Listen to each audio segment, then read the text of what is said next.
notre esprit. À ce moment-là, elle nous limite quelque part. Et donc, comment chacun d'entre nous, Qui êtes-vous? garder confiance, ayez confiance dans la vie, puis ayez confiance en vous aussi, en vos ressources. Tu peux nous en parler? Qui es-tu? C'est une question qui m'a toujours embarrassé, aussi moi, comment je n'arrive pas. Parce qu'en fait, quand on se définit, on a tendance à se définir par son métier. Et je peux en effet répondre ainsi à la question. Donc, mon métier, c'est d'être écrivain. Voilà. Je suis écrivain, je suis même romancier. J'écris des romans, des romans initiatiques qui font réfléchir sur soi, sur le monde, sur le sens de la vie, sur comment être plus épanoui, plus heureux. Mais ça Mm. décrit qui est ce que je fais et pas forcément qui je suis, quoi. Donc, c'est très dur, en fait, de se présenter, de dire qui l'on est en dehors de ce que l'on fait. Tu as fait en plus une conférence TEDx sur le sujet, à savoir devenir pleinement soi-même. Parce que si vous aviez un frère jumeau ou une sœur jumelle, eh bien, il aurait exactement le même patrimoine génétique que vous, tout en étant une autre personne. Alors, qui êtes-vous? Et Tout c'est une conférence qui m'a beaucoup marquée parce que justement, tu parlais de ne pas se définir au travers de son métier, de son appartenance à quelque chose, euh, d'avoir par exemple des biens immobiliers ou des choses comme ça. Donc c'est assez intéressant que tu dises ça parce que du coup, comment te définir si ce n'est que par ton rôle d'auteur, de conférencier? Tout à fait, ben, comme j'expliquais dans ce TEDx que tu évoques, on a du mal en fait à se connaître, à savoir qui on est. On a du mal à se présenter, enfin, en tout cas j'ai du mal à me présenter, mais en fait au fond de nous, répondre à la question qui suis-je, c'est pas évident, quoi. Et donc Mmh. comme j'expliquais dans ce TEDx, on a tendance, il y a une partie de nous que les philosophes appellent l'ego, qui a tendance à s'accrocher à un certain nombre de choses qui nous représentent auprès des autres. Des choses qu'on choisit comme étant valorisantes. Donc, si on a un métier valorisant, on va tendre à le mettre en avant. Mais pour d'autres, ça va être un physique valorisant qu'ils vont tendre à le mettre en avant. Ils vont croire inconsciemment que leur valeur repose sur leur physique, sur leur beauté, quoi. Alors qu'en fait, elle n'est qu'un attribut, quoi. C'est quelque chose de relativement extérieur à nous-mêmes. D'autres vont se définir en fonction de leur qualité, mais les qualités ne nous définissent pas, puisque vous pouvez avoir un voisin qui a exactement les mêmes qualités que vous.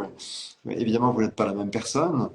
Et puis, en effet, tu l'as évoqué, certains pensent que ce sont leurs possessions matérielles qui témoignent de leur valeur.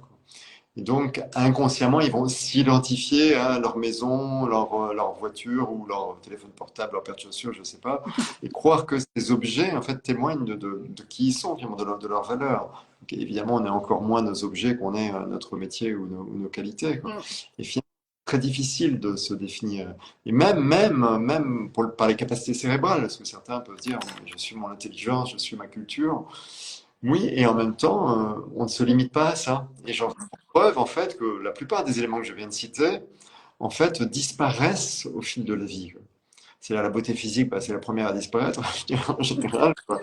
Là, moi, j'ai 57 ans. Quand on a mon âge, on est beaucoup moins beau qu'à 20 ans, quoi. Donc, si jamais on croyait que notre valeur reposait dessus, bah, on découvre que non, la beauté n'est plus là, et la beauté physique n'est plus là, et en même temps, on perd pas nos amis, on perd pas notre famille, et donc on découvre que les gens ne nous aimaient pas pour ça. Et c'est vrai pour beaucoup de choses, c'est vrai pour le métier, quoi. Les gens qui s'identifient complètement à leur métier, ben, un jour ils se retrouvent à la retraite. Et ce jour-là, ils découvrent qu'ils existent indépendamment de leur métier et que finalement leur valeur ne reposait pas tant que ça sur ce métier-là, quoi. Et puis pareil pour le reste, quoi. Même les capacités cérébrales, hein. Tu sais qu'on commence à perdre ses neurones à l'âge de 20 ans. Donc après, c'est une longue pente descendante. Alors on peut certes encore créer des synapses, hein, des liens neuronaux, mais donc on ne devient pas complètement stupide quand on a mon âge, quoi. Mais néanmoins, tu vois, moi parfois je cherche mes mots, voilà, j'ai plus la même mémoire qu'à 20 ans, c'est clair, quoi, si je peux être honnête avec moi-même. Et pourtant, j'existe toujours. Et même, paradoxalement, les gens qui ont mon âge, tu vois, ont plus le sentiment d'exister qu'ils ne l'avaient à 20 ou 30 ans. Enfin, tu vois, un jeune, quand on est jeune, quoi. C'est étonnant. Et ça, c'est du 100%. Je fais régulièrement des sondages dans des grandes salles, tu vois, même si tu as 1000 personnes, tu as 100% des gens qui lèvent la main en disant oui, oui, je me sens plus moi-même en avançant en âge que quand j'étais très jeune. Et ça, c'est vraiment intéressant, alors que justement, on perd des choses qui nous semblent précieuses quand on est jeune. Tu vois, la beauté, ses capacités cérébrales, même l'énergie, etc. Il y a des sondages, par exemple, qui ont été faits sur le bonheur. On demande aux gens, êtes-vous heureux? Quoi. Vraiment, sur une base déclarative. Et on se rend compte que l'âge auquel les gens se déclarent, enfin, affirment être le plus heureux, c'est, au tambour, 60 ans. À 60 ans, tu n'as plus la beauté physique, tu n'as plus de. Enfin, bon, maintenant, on a encore un métier. On a repoussé la retraite. Quoi, mais, bref, tu as beaucoup moins d'énergie qu'à 20 ans, tu as perdu beaucoup de choses. Et une fois de plus, tu commences à avoir des problèmes de mémoire. Quoi. Sauf que les gens se sentent plus eux-mêmes, ils sont plus heureux à 60 ans qu'à 20 ans. Et mon interprétation à moi, mon analyse, c'est que justement, ils ont lâché prise sur toutes ces fausses représentations de nous-mêmes qui, en fait, nous rendent malheureux. Qui nous rendent Hmm. malheureux parce qu'on s'accroche à des choses qui ne sont pas nous, qui ne sont pas nous-mêmes.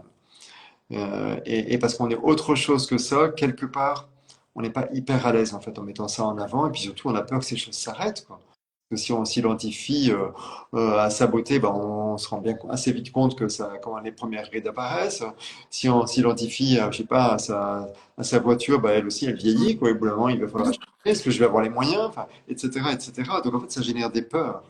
Ça Hmm. génère des peurs. Et puis aussi, au-delà de ça, et plus profondément d'ailleurs, si on croit que notre valeur repose dessus, ça veut dire qu'on croit que les gens nous aiment pour ça. Et à ce moment-là, au fond de nous, bah, on sent confusément que du coup, ils ne nous aiment pas nous, quoi, parce qu'ils aiment des choses qui sont relativement extérieures à nous-mêmes. Tout à fait. Voilà, voilà pourquoi on est plus heureux en avançant en âge. Donc toi, on peut considérer que tu te sens plus heureux en avançant pardon, dans l'âge ou... Ah oui, clairement. Ouais. Oui, oui.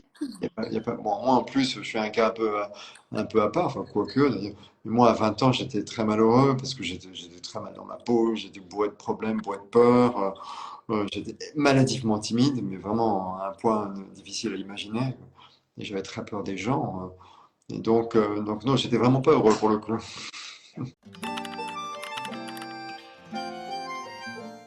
Et comment du coup tu as fait pour passer au-delà de cette timidité, de ces peurs? Parce que aujourd'hui, on est en live, par exemple, Mhm. où tu fais plein d'interviews, où ton métier, en tout cas d'auteur, Mhm. t'amène à faire plein d'allocutions. Donc, Oui. comment tu as fait pour dépasser tout ça? Eh bien, plusieurs choses. Ce que j'ai envie de dire d'abord, au-delà de mon cas personnel, c'est que il faut pas forcément chercher à lutter contre ses peurs. Alors, la peur, c'est une émotion naturelle qui est produite par notre organisme et notre cerveau. Et en l'occurrence, elle a une fonction. La peur, d'abord, sa fonction première, c'est de nous avertir d'un danger. Et parfois, bah, c'est utile de savoir qu'il y a un danger parce que ça nous permet de développer une stratégie, enfin un comportement pour nous mettre à l'abri, quoi. Après, le problème est que pour un certain nombre de personnes, et c'était mon cas, les peurs, et même la plupart de nos peurs, sont une création de notre esprit. À ce moment-là, elles nous limitent quelque part. Elles nous limitent dans le sens où elles nous empêchent, par exemple, de réaliser les projets qui nous tiennent à cœur, quoi. Mm. Que ce soit sur le plan professionnel ou personnel d'ailleurs. Sauf que, finalement, parce qu'elle nous limite, elle crée une sorte de petit espace de sécurité, comme une petite bulle de sécurité, parce qu'en effet, on se limite. Moi, quand j'avais 20 ans, même 25 ans, il y avait des tas de choses que je ne m'autorisais pas à faire, mais finalement, je restais dans une sorte de champ limité, au sein duquel je me sentais à peu près en sécurité. Et c'est après, en ayant gagné en sécurité, que j'ai pu élargir, en fait, les barrières que je me mettais. Donc il ne faut pas forcément lutter contre ces peurs. Après, on peut accélérer le processus d'élargissement de la sphère protectrice. Et ça, enfin, en tout cas, c'est ce que j'ai fait moi, c'est en allant me frotter à la réalité, quoi, entre guillemets, c'est-à-dire en allant vers l'objet de mes peurs, pour réaliser qu'elles étaient une création de mon esprit. Donc par exemple, alors ça c'est pas quelque chose qu'en général on recommande parce qu'on considère que c'est une peur qui est plutôt protectrice, mais j'avais le vertige. Mm. J'avais le vertige, donc je me suis inscrit à un cours de parapente, puis je me suis élancé du sommet d'une montagne. Je me suis retrouvé avec 600 mètres de vide sous les pieds, c'est quand même 2 fois la hauteur de la Tour Eiffel. Oui. Et voilà, mais maintenant, non, c'est un peu violent, comme ça passe sous sa case, donc c'est pas forcément recommandé. Pareil pour ma timidité vis-à-vis des gens. Moi, j'étais incapable de prendre la parole en public, même rentrer dans une boulangerie, ça me demandait un effort surhumain. Donc je me suis inscrit à des cours de théâtre et même d'improvisation théâtrale, Mm. ce qui est assez flippant, parce qu'on peut même pas se raccrocher à un texte, Non, quoi. Mais, à part à nous-mêmes. euh, pardon? À part à nous-mêmes. Voilà, c'est ça. Et en fait, je pense d'ailleurs qu'au début, parce que, voilà, dans ce genre de contexte, ça passe sous sa casse. Je pense que ça a plutôt cassé pour moi en l'occurrence. Et je pense qu'il y a eu plusieurs moments où j'étais mauvais et donc sans doute ridicule. Sauf que en étant ridicule sur scène, alors certes pas devant les spectateurs, parce que c'était devant le groupe de pratiquants, hein, mais en étant ridicule, j'ai découvert une chose qui est quand même précieuse, et c'est bon de le savoir dans la vie, c'est que le ridicule ne tue pas, hein, comme le dit le dicton, et en l'occurrence c'est la vérité, c'est-à-dire je me suis dit, ok, j'ai été nul, j'ai été mauvais, j'étais ridicule, et je suis toujours vivant. Et ça me semblait bizarre formulé ainsi, mais je le ressentais vraiment comme ça. Et en fait, petit à petit, et ainsi que par d'autres actions, ça, j'ai aussi cumulé des échecs professionnels quand j'étais jeune. Et petit à petit, je me suis rendu compte que justement, tout ça ne me tuait pas, quoi. Et que Mhm. les gens n'étaient pas pour ça, parce que finalement, les gens ne m'ont pas fui après que j'ai été ridicule sur scène ou que j'ai échoué professionnellement à une certaine époque, quoi. C'est pour ça que je pense que la vie est quand même faite d'expérience. On gagne à expérimenter les choses, Mhm. ne pas se priver d'expérimenter. Tout à Et fait. pour ne pas se priver d'expérimenter, il faut s'autoriser à échouer, ce qui est l'un des thèmes de mon roman, tu sais, un monde presque parfait, c'est s'autoriser à échouer parce que c'est, c'est formateur en fait. Mhm. L'échec permet déjà de nous libérer, tu vois, on a le courage de se lancer dans les projets si on n'a pas peur d'échouer. C'est la peur de l'échec souvent qui retient les gens. Et puis surtout, l'échec, même quand on l'expérimente, c'est pas agréable, d'accord? Personne n'a envie d'expérimenter ça. Et pourtant, l'échec permet de se connaître. Mhm. Hein. Pourquoi? Parce que si on n'échoue pas, ben, on se retrouve vite embarqué quand on est jeune sur des rails voilà, qui sont souvent la conséquence de nos choix d'études. Et puis très vite, on se retrouve donc avec un premier salaire qui forcément est mirobolant, parce que comparé à l'argent de poche de nos parents, c'est toujours gratifiant. Et donc on se sent un peu le roi du pétrole. Et puis du coup, on se pose pas trop la question de est-ce que je suis à ma place, est-ce que je suis vraiment heureux dans mon métier, parce qu'on voilà, on a des bénéfices liés à la situation, ouais, et notamment sur le plan financier. Et après, ça peut durer comme ça toute une vie. Alors en général, ça dure pas toute une vie. Il y a la fameuse crise de la cinquantaine, c'est quoi? Ben, c'est que les gens, au bout d'un moment, finissent quand même par se dire, mais au fait, c'est bien joli tout ça, mais est-ce que je suis à ma place? Est-ce que vraiment je réalise? Est-ce que je suis heureux? Et en général, ça provoque une crise. Mhm. Et donc, on peut éviter cette crise si on s'autorise, très jeune, à se poser des questions sur qui suis-je et qu'est-ce que j'ai envie de faire, qu'est-ce qu'il y a dans mon ventre vraiment. Et ça, c'est l'échec qui permet ça.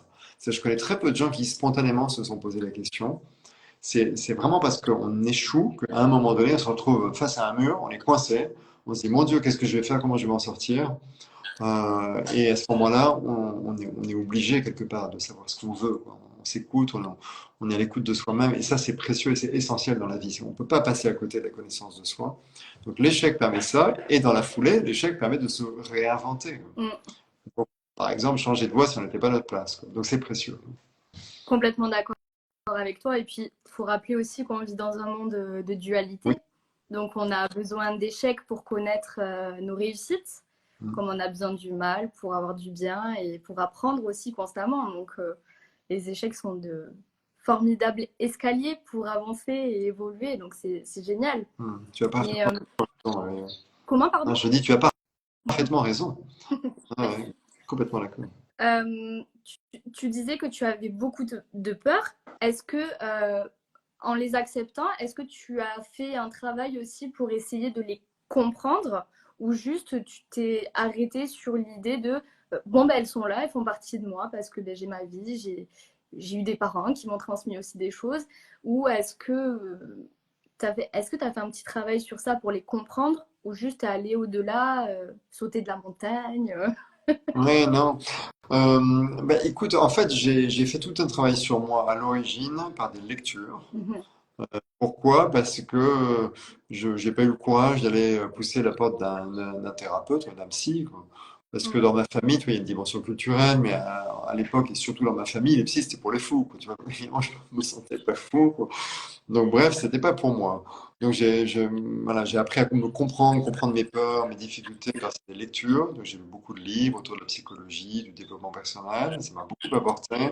Après, je me suis formé au développement personnel, à la psychologie, à travers différents courants de pensée, comme le PNL, l'énéagramme, la dynamique, enfin, plein de choses, quoi, l'analyse transactionnelle.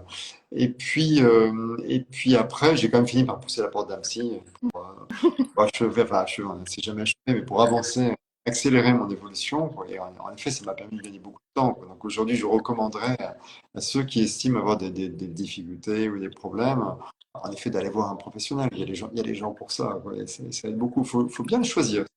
Oui. Bien choisir l'approche, bien choisir la personne, et pas hésiter éventuellement si on a le sentiment de stagner ou que ça ne nous apporte rien de changer éventuellement. Amplement d'accord avec toi. Et en effet, je dis toujours qu'on devrait aller voir une personne pour nous aider au moins une fois chaque Hum, année, un petit peu comme aller chez le dentiste, quoi. hum, Histoire de voir que tout va bien, de faire un petit détartrage au cas où. hum. Oui, mais c'est intéressant, je suis assez d'accord. On pourrait vraiment généraliser la culture de la relation d'aide, en fait. Hmm, Comme tu dis, on va chez le dentiste tous les ans pour faire un détartrage, on apporte notre voiture en révision tous les ans, et nous, on n'a pas de révision quelque c'est part. ça, Alors que ça peut être utile, le fait de dégoûtant, faire un peu le point. ça, complètement. Quand est-ce que tu es devenu auteur alors? Qu'est-ce qui t'a amené sur ce parcours? Est-ce que ça a toujours été là? Oh non, ça n'a pas du Nous, un petit tout peu toujours été tout ça. là. Non, non, il y a des écrivains qui en effet racontent que, étant gamin, ils avaient un journal intime, ils étaient passionnés par l'écriture. C'est pas du tout mon cas. Donc, j'étais passionné par la lecture, mais je n'ai jamais beaucoup écrit quand j'étais jeune, en tout cas quand j'étais enfant et adolescent. Non, je me suis mis à écrire en fait étant adulte, après un premier échec professionnel que j'évoquais dans le monde de l'économie et des finances. Moi, j'étais jeune cadre financier à 23 ans, malheureux comme la pluie, Hmm. et j'ai fini par me faire virer. Donc, j'ai évoqué, comme je l'ai évoqué, à 28 ans. Donc après 5 ans voilà, dans ce monde-là, je suis retourné sur les bancs de la fac, je me suis formé et j'ai fini par devenir consultant dans le domaine précisément où j'avais à l'origine un handicap. Et c'est souvent le cas d'ailleurs. C'est souvent parce qu'à un moment donné, on a une difficulté dans la vie. Si on parvient à surmonter cette difficulté, on peut devenir entre guillemets un expert dans ce domaine parce qu'on a traversé quelque chose qui nous rend légitime par rapport à ça. Et on l'a vécu de l'intérieur. C'est pas comme une connaissance apprise uniquement sur les bancs de la fac qui reste à un niveau mental, donc superficiel. Là, ça a été vécu. Donc. Et ça, c'est vrai vraiment dans tous les domaines. Donc, bref, je suis devenu consultant, toujours dans le monde de l'entreprise, c'est-à-dire en ressources humaines, en relations humaines, où j'aidais des gens à trouver leur voie, j'allais résoudre des conflits sur le plan professionnel, je fais du team building, des choses comme ça. Et j'ai exercé ce métier avec passion pendant une quinzaine d'années. Et c'est un métier qui m'a conduit à écrire, mais à écrire des rapports, quoi. Des rapports, par exemple, psychologiques pour expliquer à une personne comment elle fonctionnait, comment fonctionnait sa personnalité. Et donc, c'est une écriture très exigeante, parce qu'il faut être sûr que les gens prennent bien l'information, qu'ils vont pas comprendre de travers, qu'ils vont pas être vexés, par exemple. Donc, c'est très, très, très exigeant et j'ai écrit des milliers de pages comme ça de rapports. Et un jour, j'ai réalisé que j'aimais ça. Donc en fait, c'est intéressant parce que le plaisir est venu après le travail. J'ai réalisé que j'aimais ça et je me suis mis à avoir envie pour le coup d'écrire un livre. Pourquoi? Parce que quand j'étais consultant, je gagnais très bien ma vie en travaillant très peu. Ça fait rêver, mais c'est vrai. Je travaillais 2, 3 jours par semaine maximum. Donc j'avais beaucoup de temps libre et donc je réinvestissais tout ce que je gagnais en formation. Je me suis énormément formé, mais pendant 15 ans, hein. Et notamment beaucoup à l'étranger. Puis j'avais pas de conscience écologique à l'époque, donc je n'hésitais pas à sauter dans un avion pour traverser l'Atlantique pour 2, 3 jours, voir quelqu'un, revenir. En plus, c'était une époque où je me cherchais des mentors, donc dès que j'entendais parler d'un sage ou de je ne sais qui, j'allais trouver la Hmm. personne. Donc j'ai énormément reçu en fait pendant ces 15 ans, et un jour j'ai presque culpabilisé à garder ça pour moi, quoi. Hmm. Je me suis dit la connaissance n'appartient à personne. Et tout le monde n'a pas le loisir de faire comme moi, d'aller rencontrer des gens ou se former auprès d'enseignants passionnants à l'autre bout du monde, quoi, aux États-Unis, en Asie. Donc je me suis dit, il faut partager l'information, et c'est comme ça que j'ai pris la plume. J'avais 40 ans hein, quand j'ai pris la plume, j'ai écrit mon premier livre, L'homme qui voulait être roi, Hmm. un deuxième dans la foulée, et puis et je souhaitais continuer mon ancien métier que j'aimais beaucoup, sauf que c'est devenu ingérable parce que j'avais pas du tout imaginé que mes livres trouveraient aussi un lectorat à l'étranger, et donc mes éditeurs étrangers m'appelaient pour faire des tournées promotionnelles un peu partout, et là c'était plus compatible avec mon métier, donc j'ai dû choisir, j'ai dû prendre une décision, et j'ai décidé de me consacrer complètement à l'écriture. Ça fait maintenant, je sais pas, une quinzaine d'années. Hmm. Le choix était facile ou pas? Oui, le choix était facile parce que je trouvais énormément de plaisir à écrire en fait, et à partager tout ce que j'avais moi-même reçu. Hmm.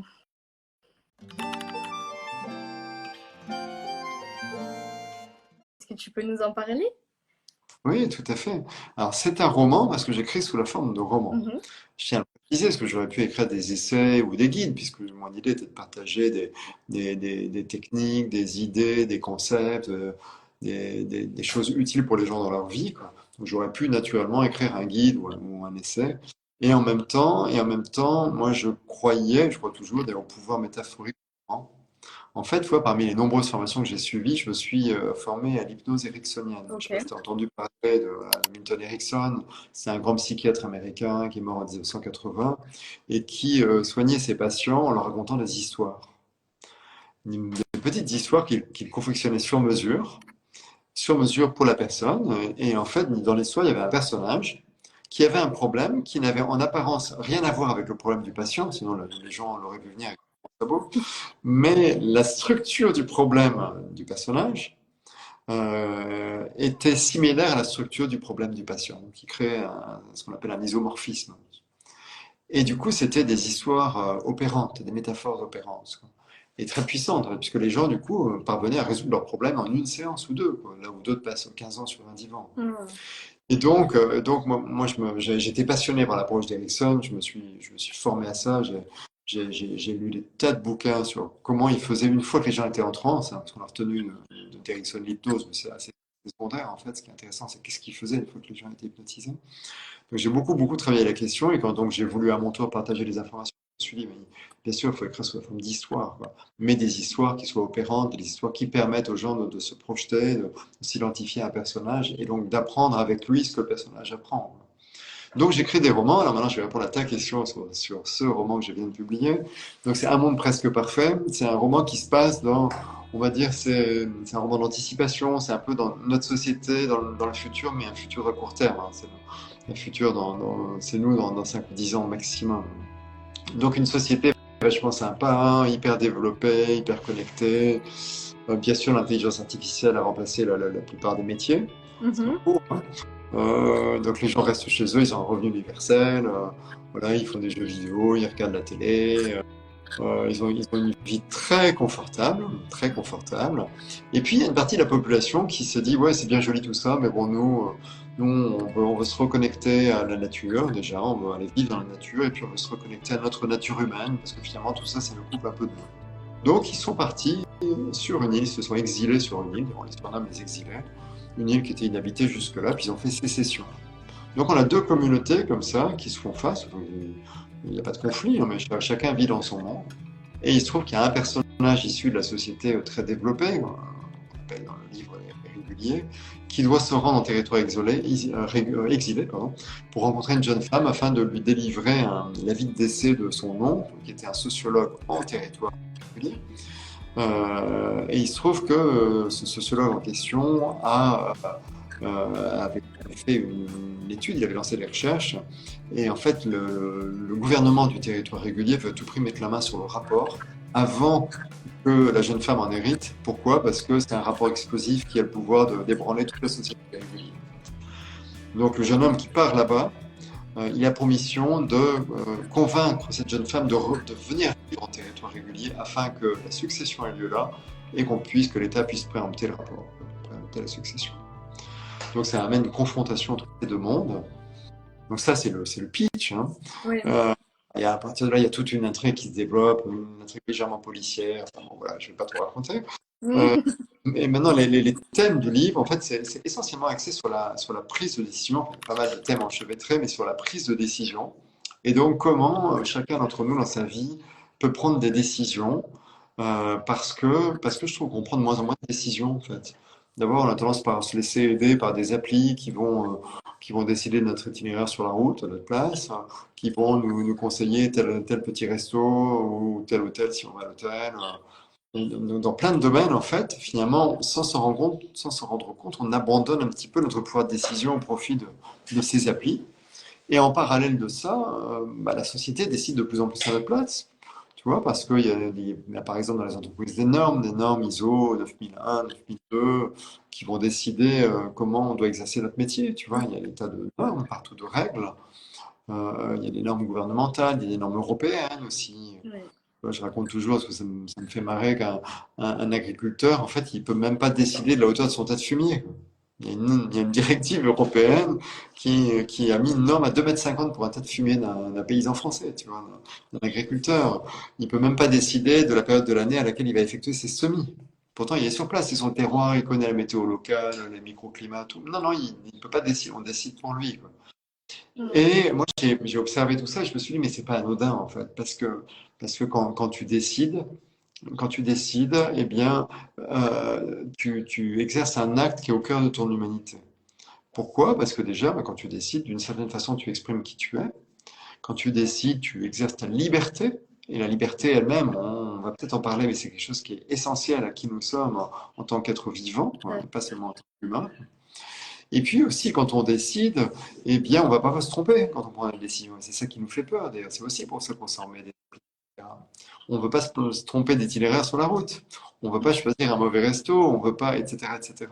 Sauf que, ça rejoint ce qu'on disait en tout début d'émission, Ouais. euh, les erreurs, les mauvaises décisions sont précieuses Mm. parce qu'elles conduisent parfois dans les voies de garage qui vont nous obliger à nous connaître, à nous réinventer. Donc nous y revoilà. Donc il ne faut pas passer à côté, il ne faut pas se priver d'échouer. Tu vois, quand j'avais, je sais pas, une quinzaine d'années, je faisais de la planche à voile à un assez haut niveau. C'est l'un des rares sports dans lesquels j'étais à peu près bon.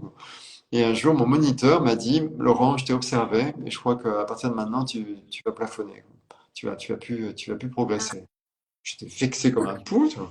Je lui ai dit, mais qu'est-ce qui te permet de me dire ça, quoi? Il me dit, bah oui, j'ai observé comment tu fais, tu t'arranges pour pas tomber. Donc, tu as un bon équilibre, très bien, mais tu t'arranges pour pas tomber. Donc, tu connais pas tes limites. Mm. Parce que tu connais pas tes limites, tu vas plus progresser. Et tu vois, c'est une petite phrase anodine que cet homme a prononcée il y a plus de 40 ans. Et en fait, je me souviens encore 40 ans plus tard, quoi.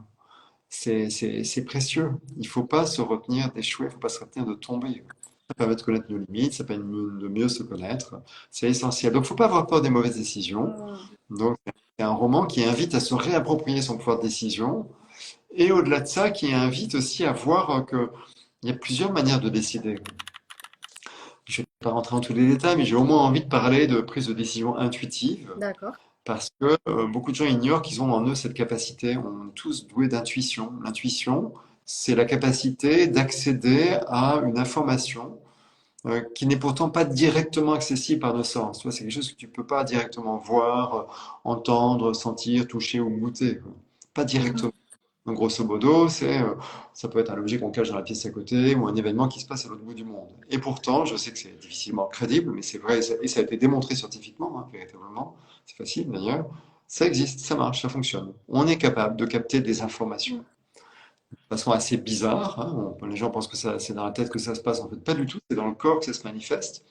L'intuition, c'est présente sous forme de micro-mouvements dans le corps. Pour moi, c'est dans le ventre, par exemple. Pour d'autres, ça peut être dans d'autres parties du corps. Et puis, par moment, ces vibrations vont revenir, vont traverser, on va dire, le subconscient et venir à notre conscience, à notre esprit, en nous apportant une idée. Et ça, tout le monde l'a expérimenté. Je suis sûr que ça t'est déjà arrivé, Marie, de penser à une amie ou un ami dont tu n'as pas de nouvelles depuis des années, peut-être, ou des mois. Et alors, tu penses à cette personne subitement, voilà, le téléphone Tout le sonne. temps. euh, Tout le temps, voilà, tu vas être très en contact avec ton intuition.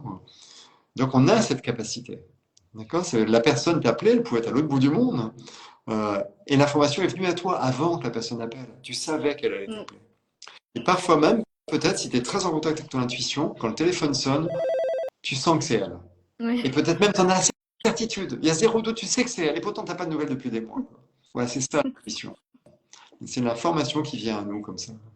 Donc ça, c'est précieux, et c'est précieux notamment pour la prise de décision. Dans mon livre, il y a un personnage qui apprend à l'autre, qui nous enseigne comment prendre des décisions intuitivement, en fait.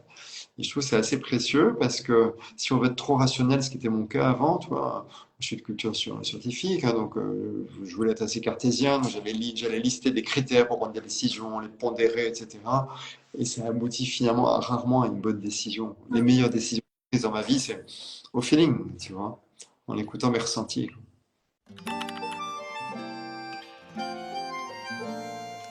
Donc du coup, j'imagine que tu donnes toutes les clés pour accéder à ton intuition dans ton livre, mais est-ce que tu peux nous en dire un petit peu ou Bien sûr, bien sûr. Ah, j'ai un peu évoqué que l'intuition se passe dans le corps, d'accord? Donc, il faut être à l'écoute de son corps. Mais ça même, c'est pas évident. Et on rejoint d'ailleurs la problématique sociétale que j'évoquais dans cette société hyper développée qui est la nôtre de demain, à savoir que notre attention est accaparée par un certain nombre d'outils technologiques, essentiellement des écrans, en dehors de nous-mêmes, et donc ils nous coupent un peu de notre corps. Alors, les écrans, c'est parfait, hein, personne n'a envie de s'en passer aujourd'hui. J'aurais du mal à vivre sans téléphone aujourd'hui. D'ailleurs, tu vois, c'est grâce à mon téléphone que je peux parler avec toi et m'adresser à tous tes followers. Donc c'est précieux, évidemment, ces outils. Et il faut être vigilant parce que ils peuvent nous couper de nous-mêmes. En fait, si on a trop notre attention accaparée par un outil et en permanence, tu vois, y compris quand on a 5 minutes dans le bus ou dans une file d'attente, que tout de suite on sort le téléphone, bah, au bout d'un moment, si tu veux, notre cerveau apprend que l'attention et le plaisir aussi doit le rechercher à l'extérieur grâce à ces écrans, quoi. Et il n'y a pas de mal à ça, sauf que si l'attention est en permanence à l'extérieur de soi, au bout d'un moment, petit à petit, hein, c'est progressif, donc c'est assez sournois, on se coupe de soi-même, on se coupe de son corps. Et donc, pour développer son intuition, la première chose, c'est se reconnecter à son corps. Donc, avoir un usage modéré des écrans, par exemple, ça peut être pratiquer la méditation, ce qui est un bon moyen de revenir dans notre corps, remettre l'attention dans le corps, en étant à l'écoute de la respiration, par exemple, de nos sensations corporelles. Donc il y a différents moyens. Après, il y en a d'autres, hein, que je cite dans le livre, il y a la danse, il y a plein de façons de réhabiter notre corps. Ok, merci beaucoup. Et parce que du coup maintenant les écrans nous invitent à toujours être connectés, donc finalement ne plus vivre une forme de solitude. Et le fait d'être seul aussi peut aussi permettre de, je trouve en tout cas pour ma part, développer cette forme d'intuition parce qu'on est plus à l'écoute justement de nous-mêmes, de notre corps. On n'est pas perturbé par ce qui est aux alentours. Donc est-ce que tu penses que développer aussi cette forme de apprécier apprécier son temps avec soi-même, tout Oui, simplement, ça oui, peut être une bonne chose. oui, 100 fois oui, tu as parfaitement raison, Marie. Bien sûr, c'est précieux, même si ça peut faire un peu peur. Je sais qu'il y a des gens qui ont Oui. peur. Il y a une personne de mon entourage familial qui a une télé par pièce de la maison. Euh, Quand elle passe de la cuisine à la salle de bain ou à la chambre, il y a toujours une télé allumée. Et je sais que c'est pour lui éviter d'être seule avec elle-même. Elle a peur de se retrouver seule avec elle-même. Ce qui est, je peux comprendre d'ailleurs. Je ne veux pas juger, hein. Et c'est précieux d'apprendre en effet à être un peu seul avec soi-même. Parce que, c'est ce qu'on évoquait précédemment, on ne peut pas faire l'économie de la connaissance de soi. Et la connaissance de soi, c'est aussi en étant seul avec soi-même, y compris dans le moment, tu vois, un peu douloureux, si on a un coup de blues ou autre. À un moment donné, il y a quelque chose de positif qui peut en émerger. Tu vois, Mm. moi, la confiance que j'ai eue, j'évoquais tout à l'heure le licenciement que j'avais eu à l'âge de 28 ans. Quand je me suis fait virer, en fait, c'était très dur parce que bon, déjà, je me sentais humilié, hein, honnêtement, j'avais honte. Secondo, je voulais plus exercer un métier dans le même domaine. Je voulais plus être cadre financier, j'étais pas heureux là-dedans. Oui, sauf que moi, j'avais fait toutes mes études dans ce domaine, donc je savais pas quoi faire de ma vie. Du coup, j'étais perdu, si tu veux. J'ai essayé de monter une entreprise dans un autre domaine, ça n'a pas marché, donc j'ai échoué à nouveau. Donc, je cumulais les échecs, j'étais malheureux, mais la chance que j'ai eue, c'est que je vivais seul et que je n'avais pas de télévision. Bon, à l'époque, le téléphone portable n'existait pas, on était en 1993, je crois. Le téléphone portable n'existait pas, donc j'avais aucun écran à la maison. Et donc, à la fois, c'était un peu plus dur parce qu'en effet, si on a un coup de blues, le fait d'allumer la télé, Netflix ou je ne sais quel écran, bah, évidemment, nous permet d'oublier notre coup de Mm. blues. Ouais, c'est aussi pour ça qu'on peut le faire, quoi, parce qu'on a l'attention happée sur quelque chose d'autre qui peut être un truc sympa d'ailleurs. Donc évidemment, sauf que c'est un peu un leurre, c'est un pansement, quoi. Oui. Ça va pas résoudre le problème. Donc au moment, je vais bien éteindre cet écran, quoi. Et à ce moment-là, mon malaise est toujours là, quoi. Donc comme moi, j'étais seul face avec moi-même et ma déprime, voire ma dépression, à un moment donné, il y a quelque chose qu'on est sorti, tu vois. C'est aussi comme ça que j'ai appris à me connaître et à savoir surtout ce que j'avais dans le ventre, ce que j'avais vraiment envie de faire de ma vie, quoi. Mm. Donc oui, c'est vraiment précieux d'avoir des moments de solitude et des moments d'inaction où on reste sans rien avoir à faire. Même Mm. d'ennui, j'ose lâcher le mot. L'ennui est assez précieux, notamment pour les jeunes, parce que l'ennui permet de développer sa créativité. Mm. Notamment si ta situation présente elle n'est pas satisfaisante. À ce moment-là, tu peux partir en rêverie, imaginer une vie meilleure, etc. Déjà, ça va te donner des pistes sur, tiens, qu'est-ce que serait une vie meilleure pour toi? Parce qu'on n'a pas tous les mêmes réponses à cette question. Et ça va te permettre de développer ta créativité, ce qui est une qualité précieuse dans la vie. Surtout que quand on est jeune, en tout cas, on est peut-être un petit peu plus connecté à cette part d'intuition et de créativité en nous. Donc, c'est Oui, vrai que c'est un petit peu dommage de ne pas l'employer. On dit souvent que on sait déjà ce qu'on veut faire des fois quand on est enfant et que souvent ça se réalise ou ça se réalise bien plus tard et on se dit mais pourquoi je ne l'ai pas fait avant? Donc, tu as, tu as une fois de plus parfaitement raison, Marie. Les enfants, notamment, sont beaucoup plus en contact avec leur intuition que les adultes. Parce que les adultes, en fait, ils sont trop rationnels, ils sont restés trop longtemps sur les bancs de l'école. Et comme on n'apprend pas à l'école qu'on a de l'intuition, du coup, on tend à se couper de l'intuition. Ou à ne pas écouter nos intuitions, alors que les enfants écoutent. Moi, je me souviens je peux te raconter une anecdote, si tu veux. Ma fille est née lorsqu'elle avait, je sais pas, 9 ans peut-être. Elle rentre à la maison avec un carnet de tickets de kermesse de l'école à vendre. Tu sais, souvent les enfants ils font ça, ils vendent des petits tickets de la kermesse. ok. Et donc elle nous demande si on veut lui en acheter un. Alors ma femme lui répond, bah, bien sûr, on va t'acheter un ticket. Et puis ma femme prend son carnet, puis elle commence à remplir la souche du premier ticket. Et ma fille l'arrête tout de suite, elle me dit, ah, non, non, attends, non, non, pas celui-là, je vais te choisir le ticket gagnant. Ok, bien sûr. Pourquoi n'y avions-nous pas pensé plus tôt? Donc on la laisse faire, elle prend le carnet et puis elle se met à tourner les pages. Et puis au bout d'un moment, elle dit voilà, c'est celui-là qui va gagner. Ma femme, pas contrariante, remplit la souche du ticket en question. Voilà, elle prend le ticket et puis voilà, quoi. 15 jours plus tard, la kermesse de l'école a lieu. Tirage au sort. Ma femme a gagné le gros lot. Voyage à Disneyland. Du coup, on est retourné voir notre fille, on lui a dit, mais comment tu savais quoi, que ce ticket était gagnant? Elle nous a répondu, fastoche, c'était celui dont le numéro brillait.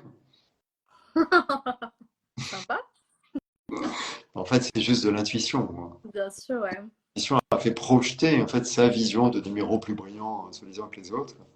Et voilà, et j'ai plein d'exemples comme ça. Les enfants sont très en contact avec leur intuition. complètement. Donc c'est qu'on peut garder en fait si on est jeune, ou qu'on peut redécouvrir et redévelopper si on est plus âgé. Tout à fait. Et est-ce que tu penses que l'intuition est liée à notre âme? Pas du tout. Je sais Je pas n'ai si. je n'ai pas la réponse à la question, Mm. Marie. C'est pourtant une bonne question. Je réfléchis en te parlant. Est-ce qu'il y a un lien entre l'intuition et l'âme? Ce qui est sûr, c'est que ça vient pas du cerveau, Oui, puisqu'elle se manifeste dans le corps. En fait, la réponse, c'est qu'il n'y a pas de réponse. Il y a beaucoup de recherches scientifiques menées sur l'intuition. J'évoquais tout à l'heure le fait on a démontré scientifiquement l'existence de l'intuition. En revanche, on n'a jamais réussi à démontrer comment ça fonctionnait. Tu vois, il y a des chercheurs qui ont pensé à un moment donné que ça pouvait être des ondes électromagnétiques. Et donc, ils ont pris un intuitif, ils l'ont mis dans un sous-marin, ça c'est aux États-Unis, ils l'ont mis dans un sous-marin. C'était les militaires, en fait, enfin des militaires, oui, des militaires, mais qui travaillaient pour la CIA, qui faisaient de la recherche sur l'intuition à l'époque, c'était pendant la guerre froide. Donc, ils ont pris un intuitif, un hyper intuitif, ils l'ont mis dans un sous-marin, ils ont calculé la profondeur de plongée pour que les ondes ne passent quasiment plus, sauf que le gars réussissait à capter les informations qu'on émettait à l'extérieur sans aucun problème. Donc, l'intuition fonctionne comme ça, donc ce ne sont pas des ondes. Et c'est tout ce qu'on sait. On n'en est qu'au stade des hypothèses. Il y a des physiciens quantiques qui disent, mais finalement, peut-être que le passé, le présent, le futur existent simultanément dans des univers parallèles. Voilà, c'est la théorie du multivers. Et finalement, notre conscience arrive à accéder à ces différents plans. Voilà, d'autres disent, mais en fait, le monde est information, donc on baigne dans l'information. Et une fois de plus, le passé, le présent, le futur sont une forme d'illusion, en fait. Et ça, il y a pas mal de physiciens qui l'ont montré, hein. Je pense notamment, je ne sais plus comment il s'appelait, l'inventeur de la bombe atomique à hydrogène, qui a démontré qu'on pouvait, en laboratoire, influencer la trajectoire passée d'une particule. Je dis bien passée, on peut changer le passé, en fait. Voilà, il y a un autre physicien qui a montré que, c'est un physicien français d'ailleurs, Alain Aspect, il a eu le prix Nobel il y a 2-3 ans après. Il a démontré, Alain Aspect, qu'on pouvait, quand on séparait deux particules, d'une très très grande distance, en agissant sur une particule, l'autre réagissait instantanément. Et instantanément, pas rapidement après, instantanément, au même moment, simultanément. Ce qui tend à penser que la notion d'espace n'existe pas. Ce qui permet de donner un éclairage sur pourquoi on capte des informations qu'on lit à l'autre bout du monde. On peut vraiment capter les informations qui sont en train de se dérouler en Australie, par exemple. Hmm. Là, ces physiciens disent, oui, mais le temps et l'espace n'existent pas vraiment, en fait. On perçoit, nous, notre cerveau nous fait percevoir le temps et la distance, hein, donc l'espace, mais en fait, ça ne correspond pas forcément à une réalité physique, en tout cas en physique quantique. Hmm. Est-ce qu'on peut évoquer qu'il y a quand même une part de spiritualité aussi? Parce que finalement, les intuitifs, les hyper intuitifs, comme tu dis, est-ce que ça peut être aussi synonyme de médiumnité? Quelque part, on est tous un petit Oui, peu un canal. oui, Euh, ouais. oui, oui, tout à fait. Et d'ailleurs, pour rebondir aussi sur ta question précédente, sur l'âme et l'intuition, ben, tu prends des personnes qui sont victimes d'une EMI, d'accord? Hmm. Une expérience de mort imminente. Donc des gens qui ont un accident grave ou qui sont en train de mourir d'une maladie mortelle, qui sont dans le coma, ils ont perdu leur conscience, et puis qui reviennent à la vie. Voilà, un peu miraculeusement. Voilà, il y a des gens, ils reviennent à la conscience alors qu'on les tenait quasiment pour morts. D'accord? Ces gens-là, 10% d'entre eux à peu près, ont fait une EMI, c'est une expérience de mort imminente, c'est-à-dire qu'ils reviennent avec des souvenirs. Et ils vous disent, ah, mais il s'est passé des tas de choses pendant que j'étais dans le coma. Donc, on a tous entendu ces témoignages de gens qui disent, mais je me suis senti aspiré dans un tunnel, il y avait une lumière merveilleuse au bout du tunnel, et puis un sentiment d'amour inconditionnel extraordinaire, c'était merveilleux. Hmm. Euh, voilà. Alors, il y a des scientifiques qui se sont dit, bon, c'est peut-être l'imagination qui fait ça, parce que tout, on a peur de la mort. Et du coup, notre cerveau nous invente une jolie histoire pour nous rassurer et nous aider à passer le cap. Ok, explication. Sauf que les premières EMI, les premiers témoignages de EMI ont été recueillis dans les années 60-70, à une époque où l'hypermondialisation actuelle n'était pas en place, quoi. Il n'y avait pas d'Internet, les gens voyageaient très peu, et donc il y avait de grandes différences culturelles, ce qui est moins le cas aujourd'hui. Et donc il n'y avait strictement aucune raison qu'un Japonais ou un Africain ou un Sud-Américain ou un Européen fasse exactement le même rêve imaginaire, hein, pour se rassurer avant de mourir. Aucune raison que ce soit le même rêve, quoi.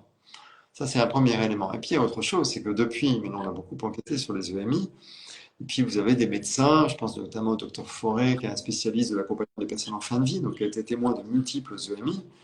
Ben, ce médecin, il va vous raconter que parfois, il accompagne des personnes qui sont des aveugles de naissance. Et quand un aveugle de naissance fait une EMI, qu'est-ce qu'il fait? Ben, quand il revient à la conscience, il vous dit, waouh, il est toujours aveugle, hein, mais il dit, je me suis vu pour la première fois de ma vie. Pour la première fois de ma vie, j'ai vu mon corps, je sais Wow. enfin quoi il ressemble. Il est capable de décrire le médecin, il est capable de décrire tout le personnel soignant. Il peut décrire la pièce, tout le mobilier, il peut même décrire ce qui se passait dans la pièce à côté. Et Hmm. donc là, à un moment donné, on se dit, bon, bah, finalement, peut-être que la conscience n'est pas enfermée dans notre boîte crânienne.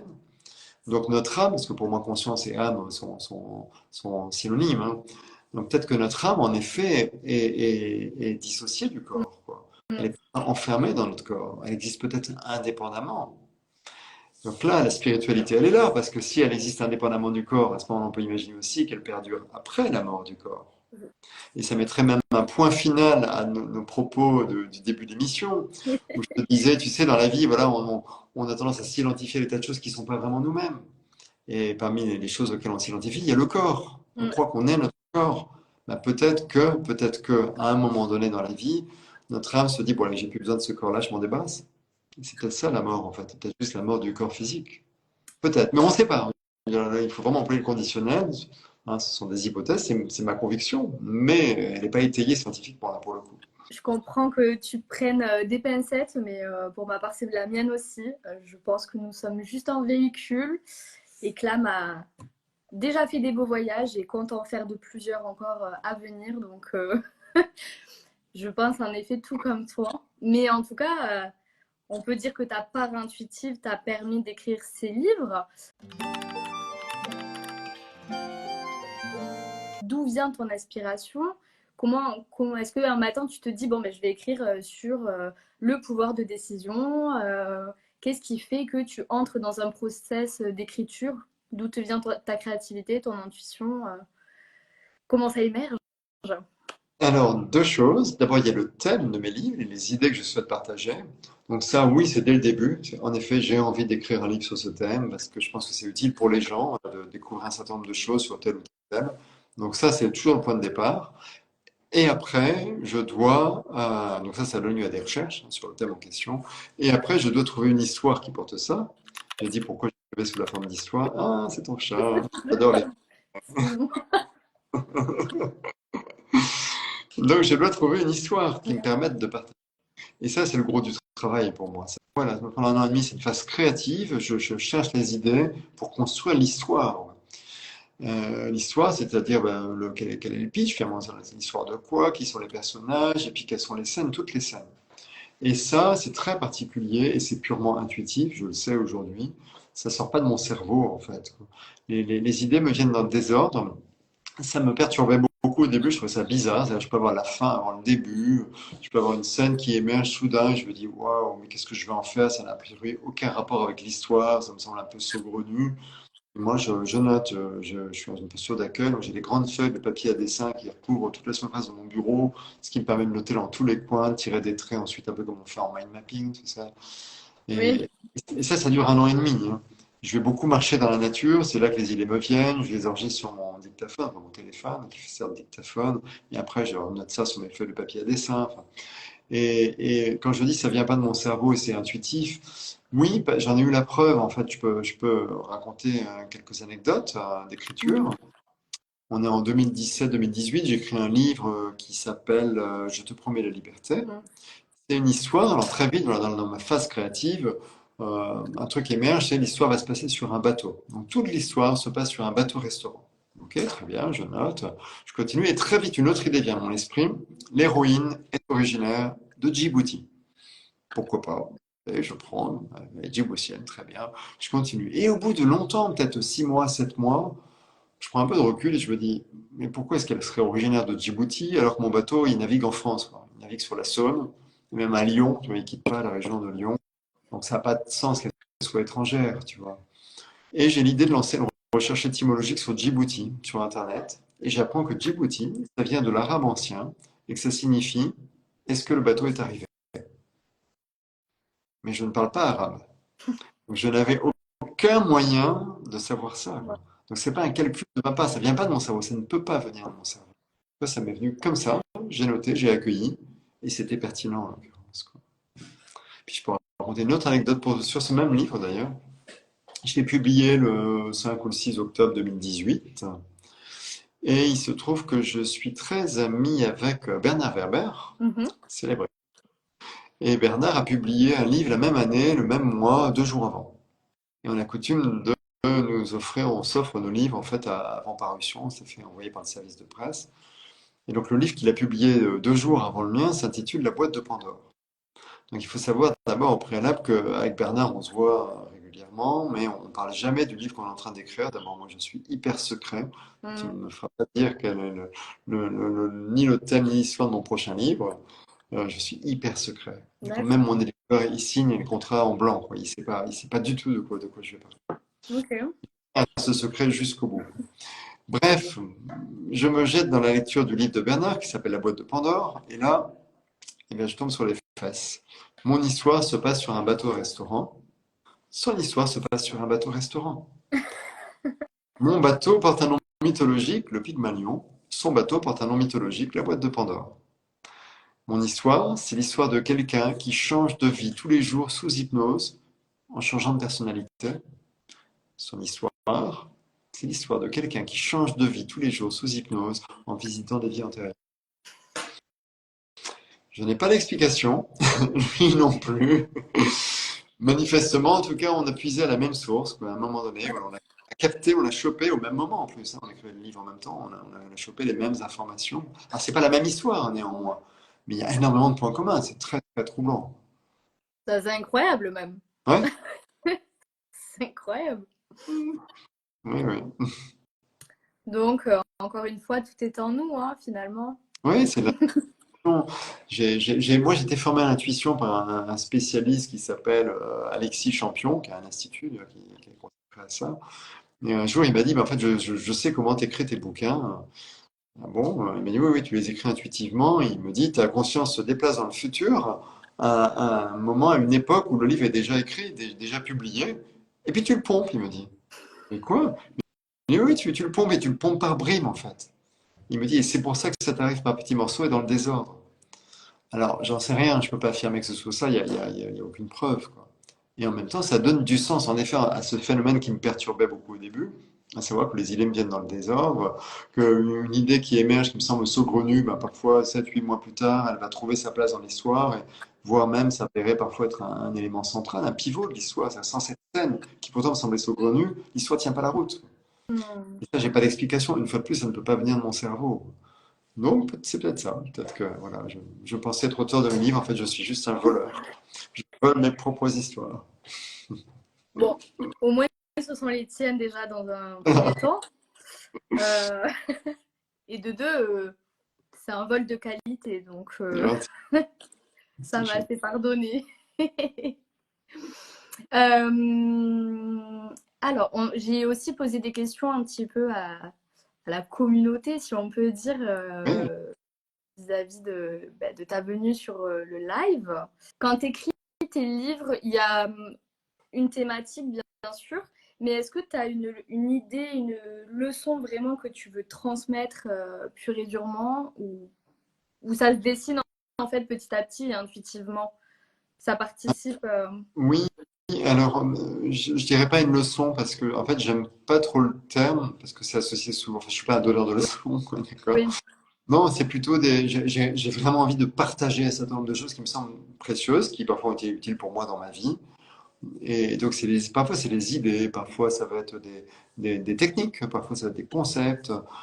C'est des choses que je veux partager qui me semblent utiles pour les gens. Donc, je suis obsédé à ce moment-là par ce chose de partage. Je veux transmettre, et donc je Mm. veux trouver le meilleur moyen de transmettre, de partager ces idées, tu vois, pour que les gens puissent se les approprier si ça les intéresse, quoi. Et, D'accord. et donc, oui, c'est vraiment quelque chose qui m'anime. Quand je dis ça m'anime, c'est-à-dire que je suis, je dirais, totalement aligné, tu vois, sur cet unique objectif qui est de partager ça, de transmettre ça, tu vois. Tout le reste, pour moi, c'est un moyen au service d'eux, tu vois. Mm. Et je peux du coup à mon tour témoigner. Je crois que le deuxième livre de toi que j'ai lu, c'était Les Dieux voyagent toujours, enfin Dieu voyage toujours incognito. Mhm. Je crois que j'avais 13 ans, 14 ans à peu près. Mais ce livre, il m'a marqué parce que toutes les petites techniques à l'intérieur, etc., ça m'a suivi. Et enfin bon, il n'y a pas beaucoup d'années qui se sont déplacées entre, mais ça, je pense que ça me suivra très très très longtemps. Donc, Hmm. bon, en tout cas, c'est toujours bénéfique. Je... Ah, nous avons une deuxième visiteuse.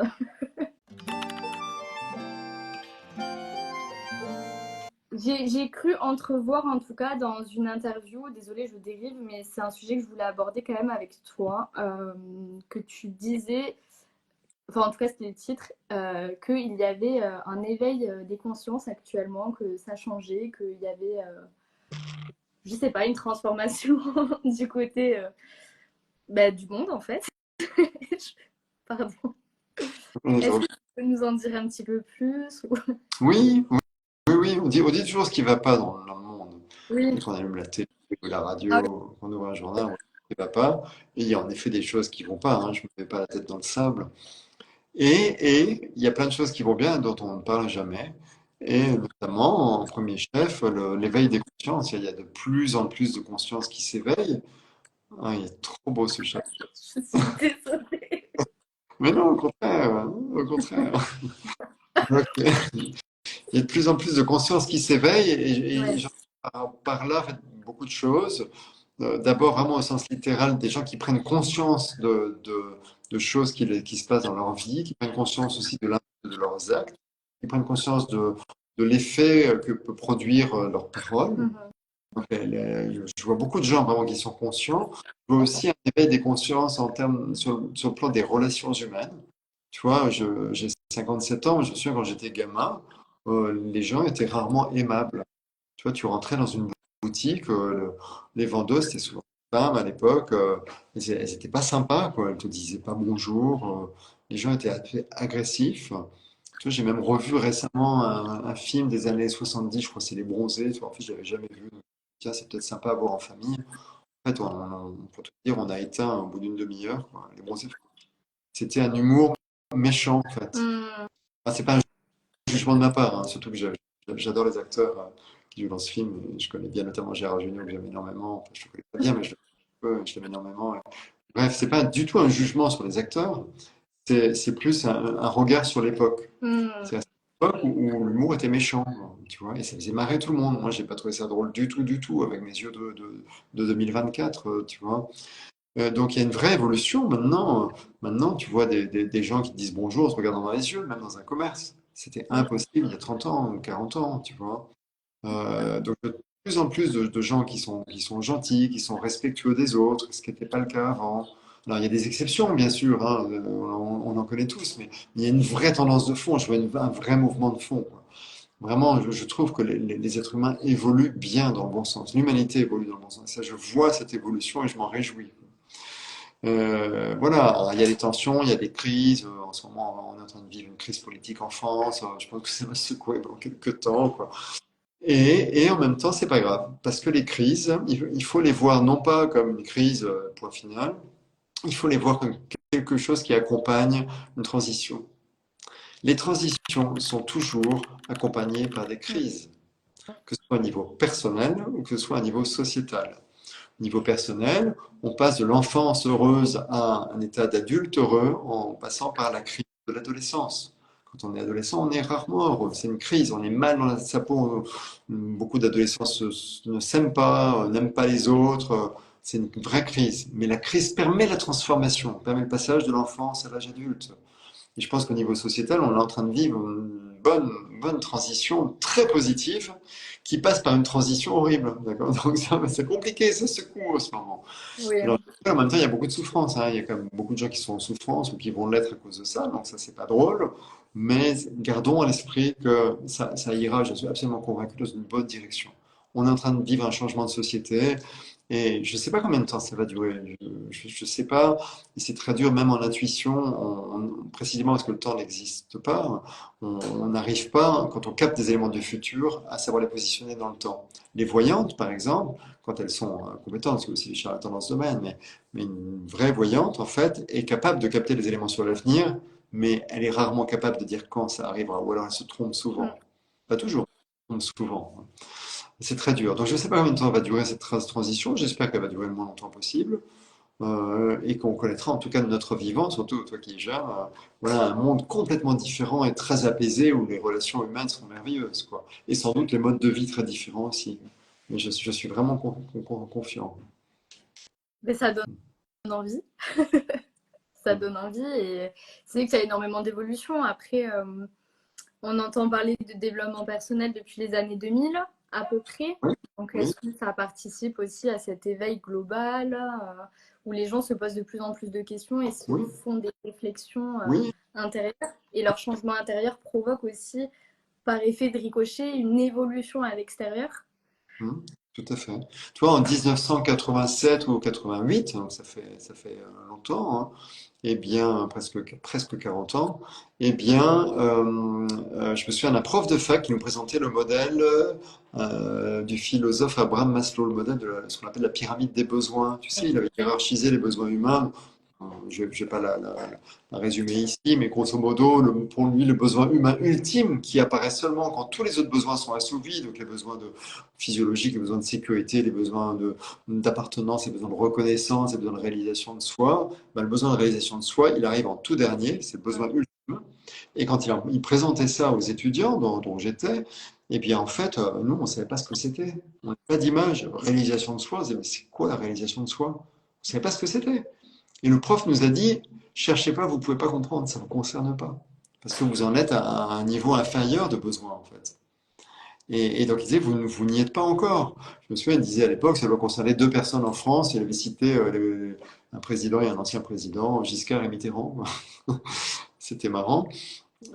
Sauf qu'aujourd'hui, tu l'as dit, depuis l'an 2000, c'est l'explosion du développement personnel. Ça veut dire quoi? Ça veut dire que depuis 24 ans, il y a des millions de gens qui s'intéressent à ça, qui veulent se réaliser. Autrefois, les gens ne cherchaient pas à se réaliser, les gens cherchaient à avoir un bon métier, ce qu'on appelait à l'époque un bon métier, ce qui voulait dire soit reconnu socialement, soit avec un bon salaire, et c'est tout, point barre. Aujourd'hui, les gens, ça leur suffit plus. Les gens de ta génération, notamment, ça leur suffit pas. Oui, ils veulent de l'argent, bien sûr, tout le monde veut de l'argent, mais ils veulent surtout se réaliser, ils veulent s'épanouir, ils veulent un métier qui ait du sens. Mm.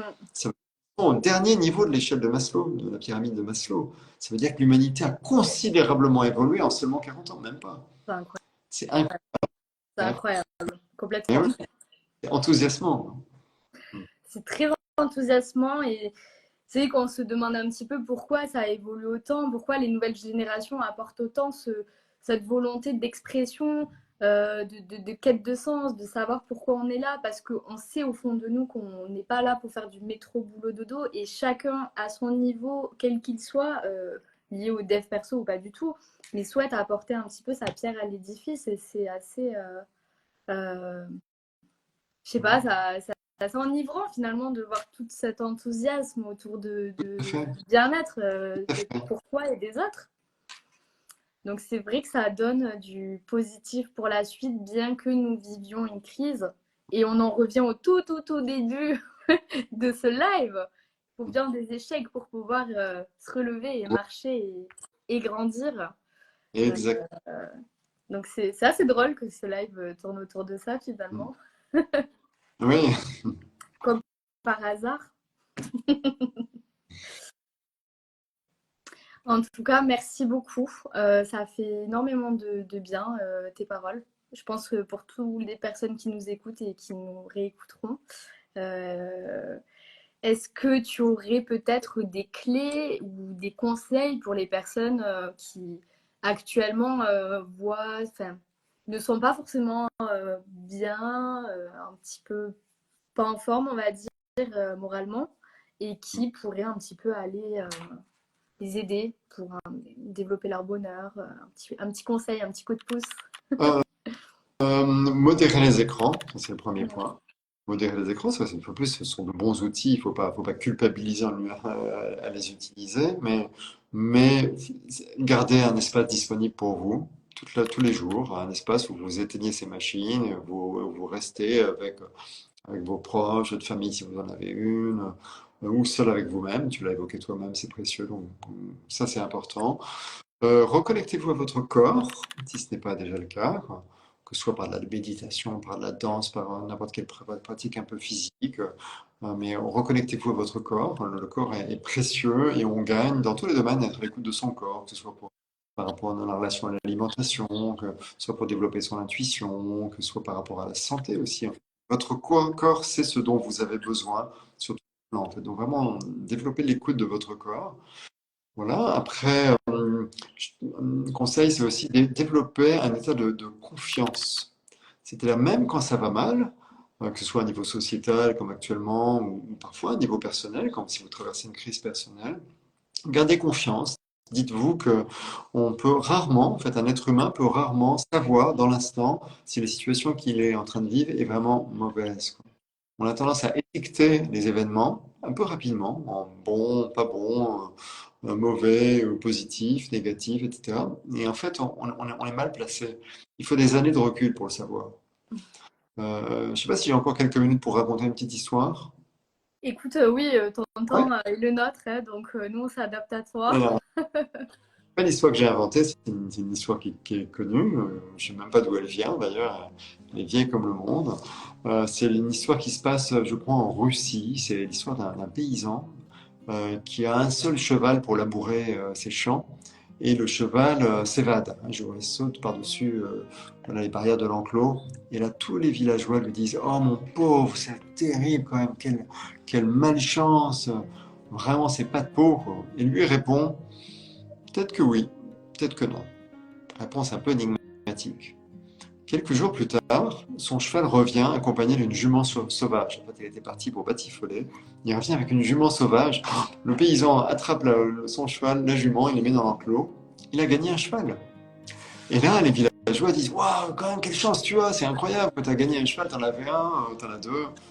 «Peut-être que oui, peut-être que non», répond-il. La jument est sauvage, il faut la dompter, il faut la dresser. C'est le fils du paysan qui s'en occupe. Le paysan, il commence à être un peu âgé, donc son fils est très présent à la ferme. Le fils monte sur le dos de la jument, il commence à essayer de la dresser. Il chute, il se casse le bras. Les villageois lui disent: «Wow, quand même, quelle malchance, c'est ton unique fils. Toi, tu commences à être un peu âgé, c'est quand même lui qui fait tourner la ferme. Comment tu vas faire? Quelle malchance, quoi.» «Peut-être que oui, peut-être que non.» Là-dessus, par-dessus, le tsar entre en guerre avec je ne sais quel pays voisin.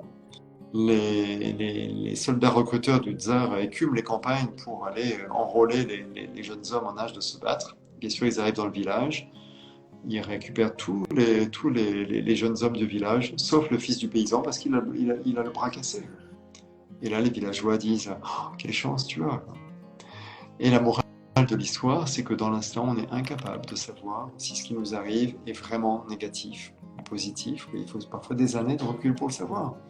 Je parlais tout à l'heure de mon licenciement. Dans l'instant, je l'ai très très mal vécu.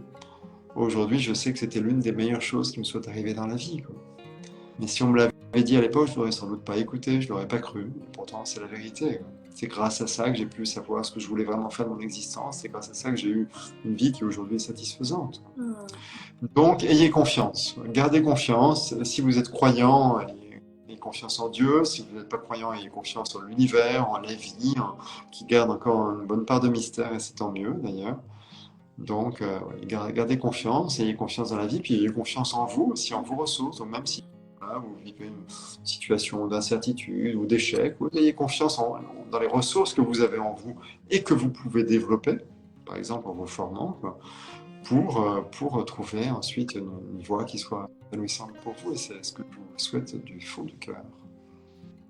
Bah, c'est merveilleux, merci beaucoup pour cette belle histoire. Je pense que ça a beaucoup plu et elle est très parlante. Et avoir foi en soi, en tout ou en quelque Dieu que ce soit, c'est merveilleux parce qu'en effet, on ne sait jamais ce que demain sera fait. Chaque jour est un nouveau jour.